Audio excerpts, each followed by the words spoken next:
Holy City Center Radio is episode 260, and I am your host, Christian Sanger. Today is Wednesday, June 5th, 2024.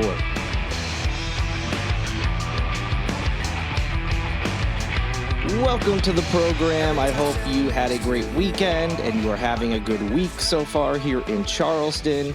Hope you're staying cool. The weather, there are points where it's pretty darn hot, but it's not too bad. I'm not complaining yet. We haven't hit that oppressive heat yet, but things are going well here. I hope things are going awesome with you and whatever is going on in your life. Hope you enjoyed the last two episodes. Both were interviews, which are always fun to do.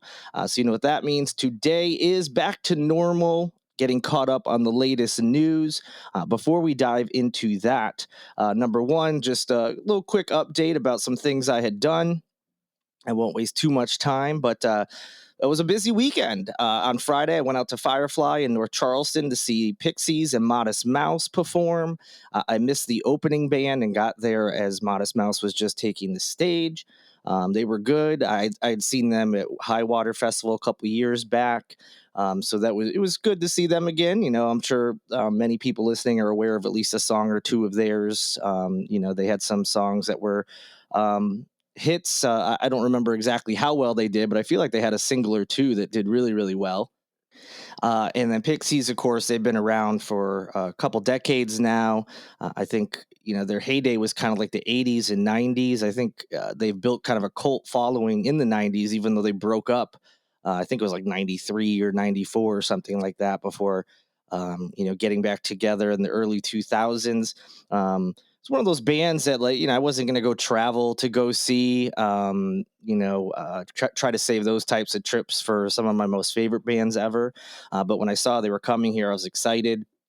And like many of their songs, I've heard that they're fun to see live. And so I was excited to go finally see them. And they did not disappoint. I thought they sounded a little bit better overall than Modest Mouse. Played pretty much any of the songs I wanted to hear. So I was excited about that. And yeah, it was great. It was a warm day, of course. Thankfully, this time when the sun went down, not only did it cool off, but I wasn't attacked by all the bugs like I was at the last show I did there. I had a little bug spray, so I'm sure that helped.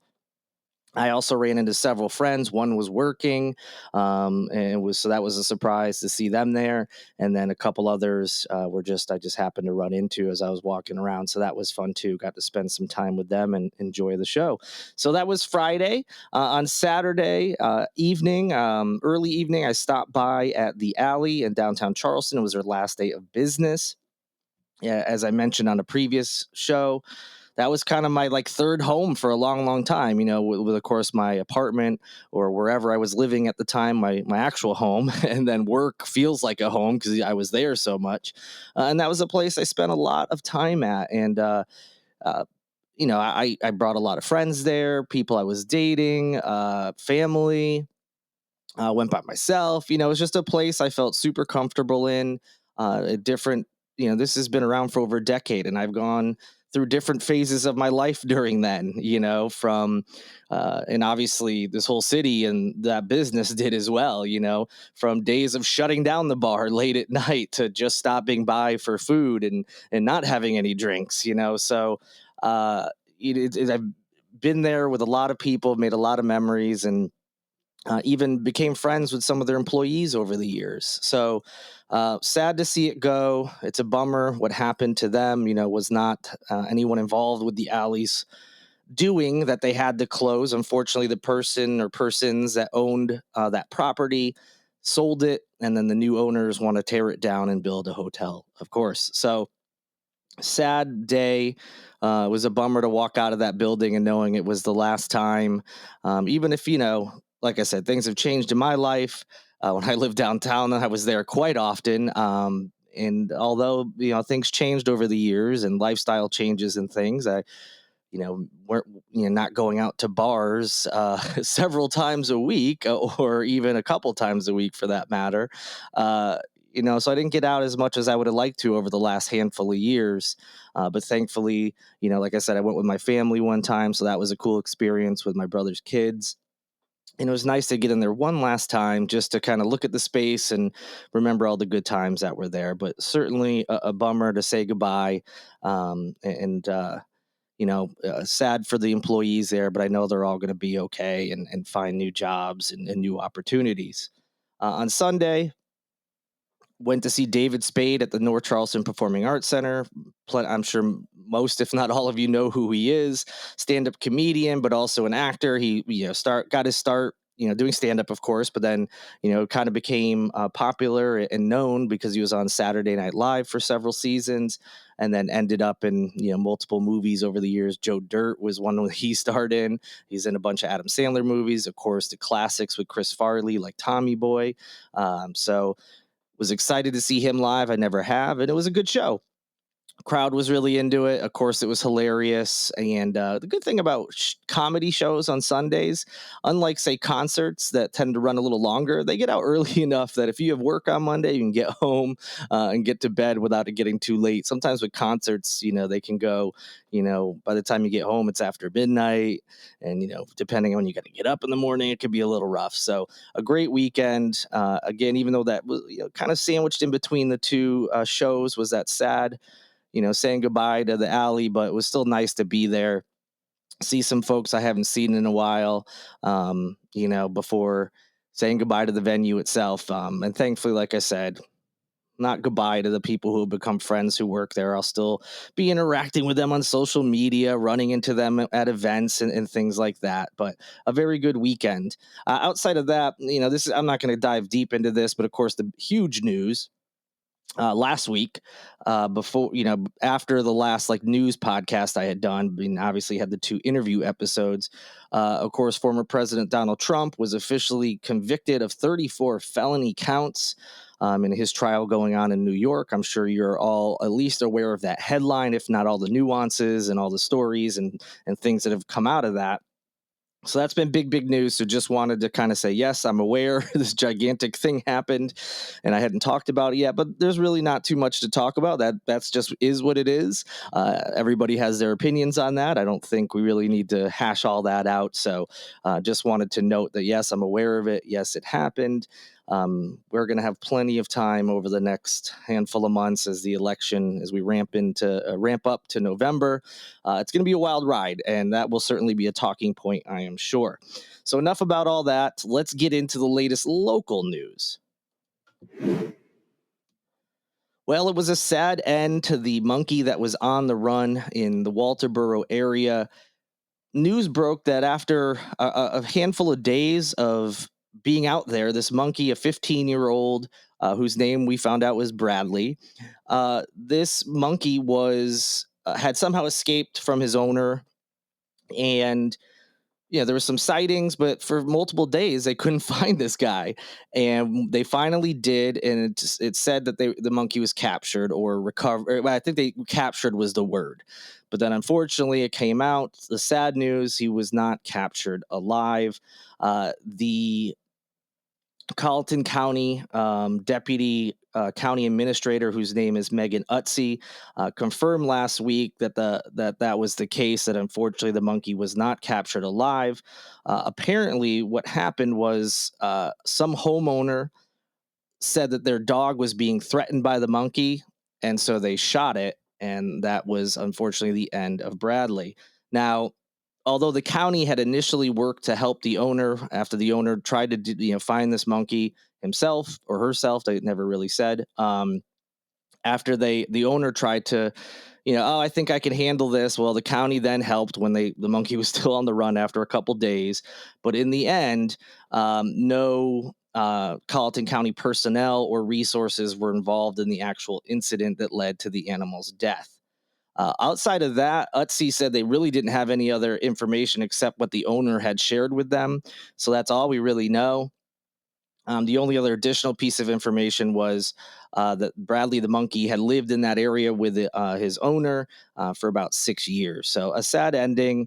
Unfortunately, we were kind of hoping, when we saw that the monkey was captured, that it was captured alive and that it was safe, but sadly not the case. So sad end to what was a very bizarre and unexpected story last week.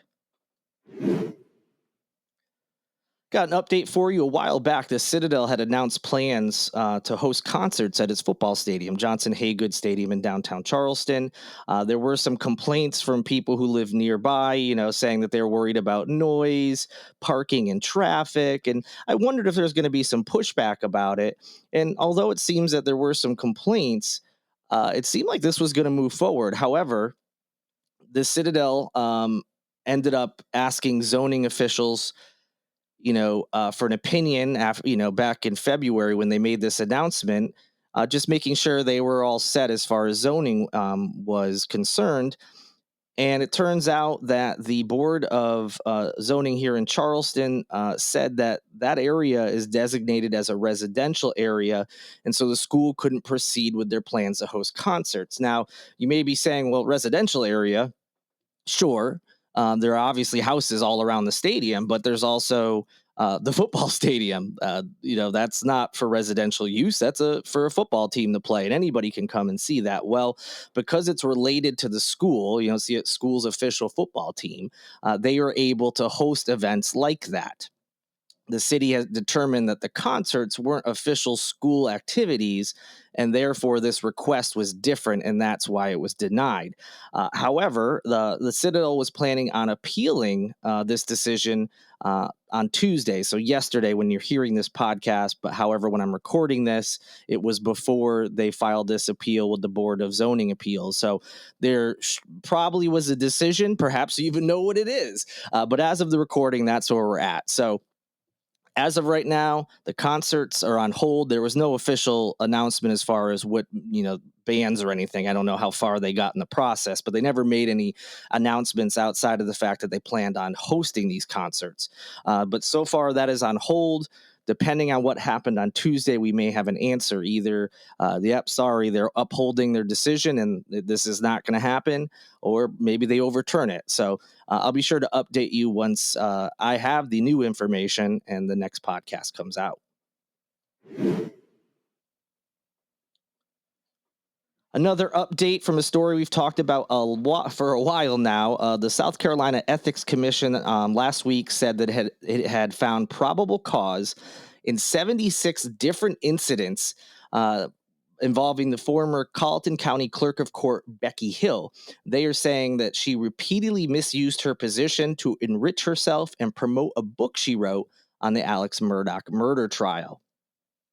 Hill, who resigned her post back in March, likely in part because of this investigation, received national publicity for being the clerk of court at convicted killer and former lawyer Murdaugh's 6-week trial back in the winter of 2023. She then wrote a book very soon after the trial that was called Behind the Doors of Justice, that was supposedly about her insider experience as a court official at the trial.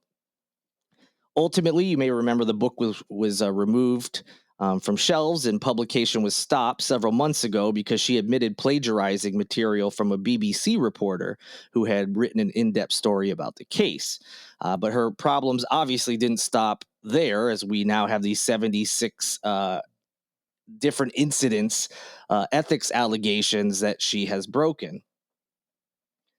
Allegedly, she directed hundreds, if not thousands of dollars to go to things like candy, tea, lemonade for office parties, brunch snacks for her staff. There was also an incident where public money supposedly went for alcoholic drinks, dog food, dog bones, and a dog bed.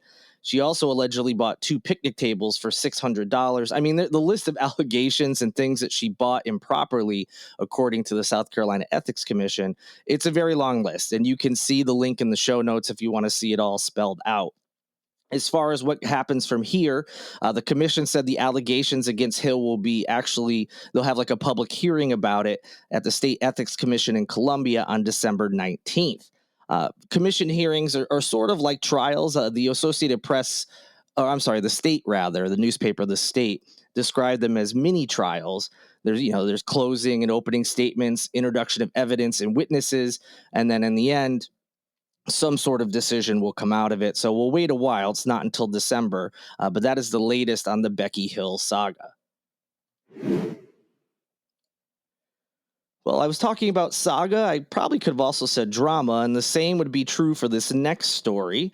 Someone who was just recently in the news for kind of bad behavior. Well, back at it again. A former state lawmaker and current practicing attorney was arrested on May 30th for allegedly slapping a man trying to calm him down after a confrontation with a trash girl truck driver.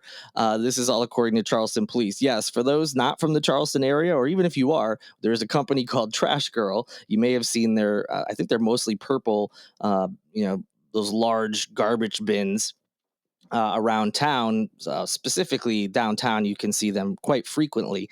But in any event, here's the whole story. The person I'm talking about is John Kuhn, who is 61 years old.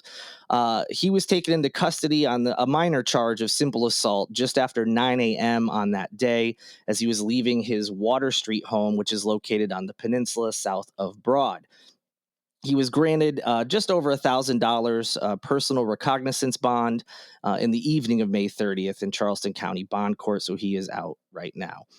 So, in addition to having to post that bond, the magistrate judge also ordered Kuhn to receive counseling as part of his bond. Now, for those who are not familiar, you'll find out why in a moment he needs counseling. This isn't his first incident with the law or with charges involving being a little overly aggressive.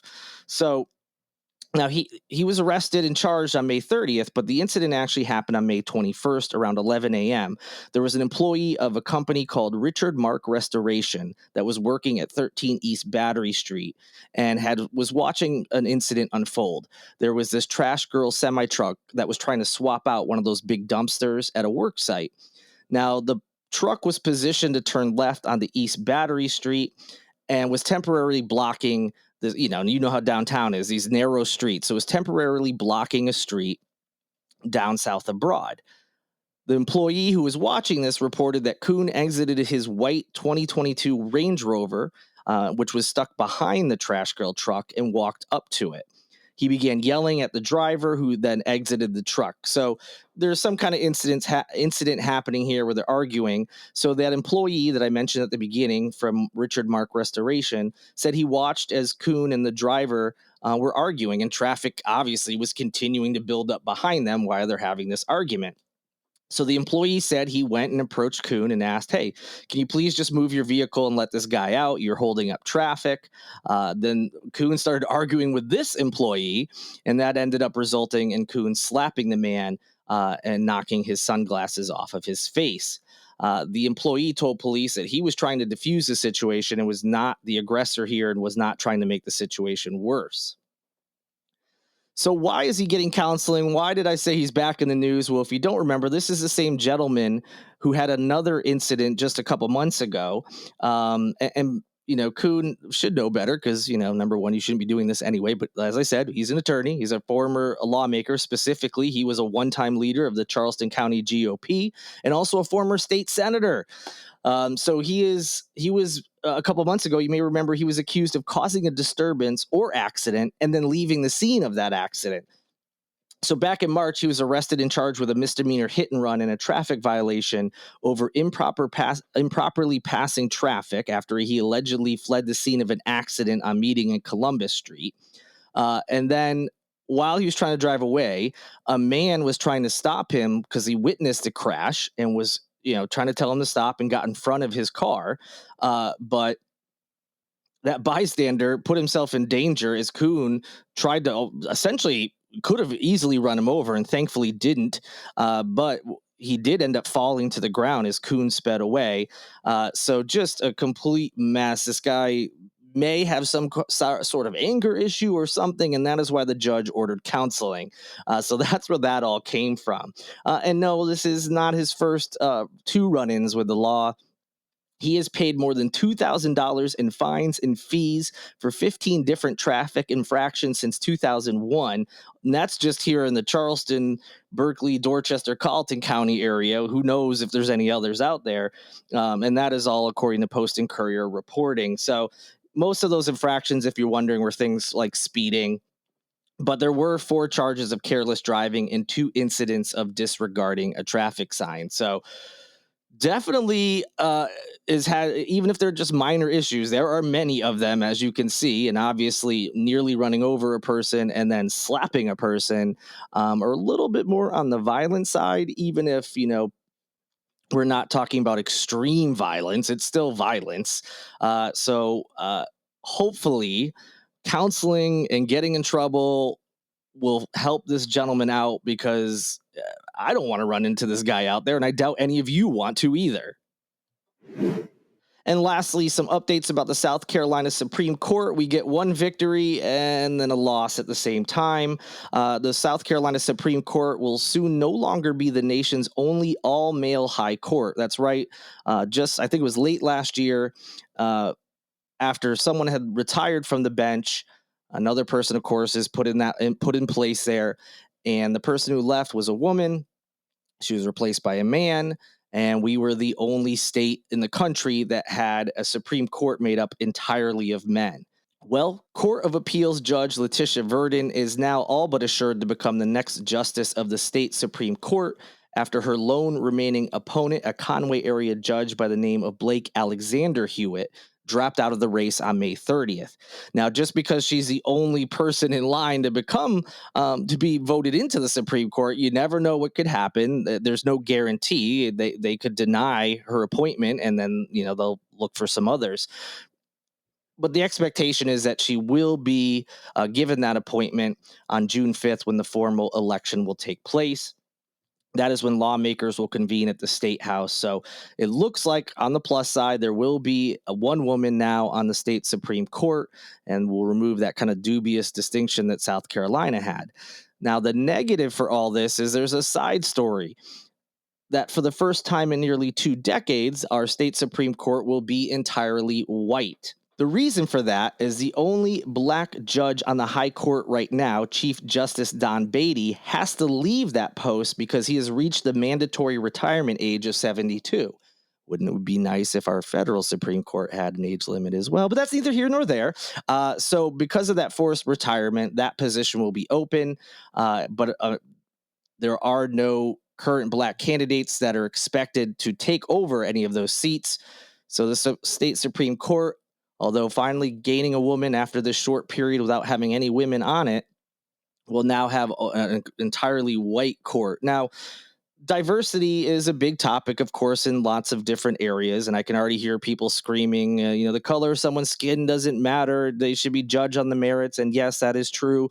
Unfortunately, even today, minorities are very often not judged on the merits, and that's part of the problem. So, it had gotten so bad in recent history that black lawmakers actually walked out of judicial elections just 5 years ago over diversity concerns. So this isn't, something that we've done a really great job with, even in recent history. So that's part of the problem. So that is where we stand currently with the state Supreme Court. Like I said, you get a little bit of diversity and then lose some, hopefully, as we move forward, depending on retirements and who is eligible to be on the court and who the state lawmakers decide should get appointments. Hopefully we'll get a little bit more diversity as we move forward. But right now, like I said, it's, get a little diversity one way, lose it in the other, and everything seems to remain being par for the course here in South Carolina. That'll do it for this edition of Holy City Center Radio. Thank you so much for sticking with it as I get you caught up on the latest news. Friday's episode should also be a news episode, so hopefully any big news stories that come out, we'll be able to cover with as much detail as needed, instead of trying to fire through a bunch of stories to get caught up. But I appreciate y'all listening. Also need to thank Lindsay Marie Collins with LMC Soundsystem for producing this and every episode of Holy City Center Radio, and of course Tyler Boone, whose music you hear in each and every show. Have a great rest of your week. I will talk to you again on Friday. Until then, good night and good luck.